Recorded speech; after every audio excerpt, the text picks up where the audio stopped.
நாளின் காலை வேளையிலே ஆண்டவர் நமக்கு தருகிற வார்த்தை சங்கீதம் 58வது அதிகாரம் 11வது வசனம்.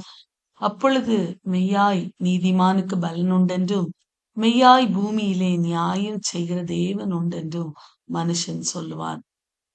அன்பான தெய்வ பிள்ளைகளே, காலை வேளையிலே ஆண்டவர் சொல்லுகிறார், ஆண்டவர் தான் நியாயாதிபதி. அவர் நம்முடைய வாழ்விலே நிச்சயமாய் நியாயம் செய்வார்.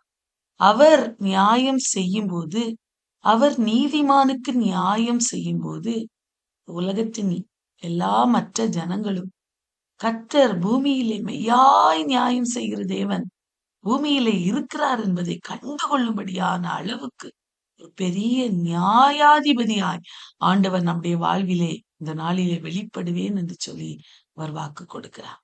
அன்பான தேவ பிள்ளையே, நியாயம் கிடைக்கவில்லையே, எந்த காரியமா இருக்கலாம், நம்முடைய குடும்பங்களிலேயோ அல்லது வேலை பார்க்கிற ஸ்தலங்களிலேயோ அல்லது நாம் தினமும் சந்திக்கிற ஏதோ ஒரு காரியத்திலே நியாயம் கிடைக்கவில்லையே என்று வேதனையோடு இருக்கிறீங்களா?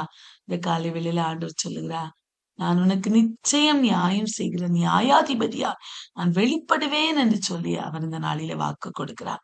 கவலைப்பட வேண்டாம், நியாயாதிபதி, அவர் நீதியுள்ள நியாயாதிபதி. இந்த உலகுடைய தெய்வம், அவர் நமக்கு நியாயம் செய்வாரே. ஆனால் அவர் நீதியாய் அவர் நியாயம் செய்கிற தேவன் என்பதை இந்த உலகத்தில் மனிதர்கள் கண்டுகொள்ளுகிற அளவுக்கு ஆண்டவர் பெரிய அற்புதத்தை செய்வேன் என்று அவர் வாக்கு கொடுக்கிறார்.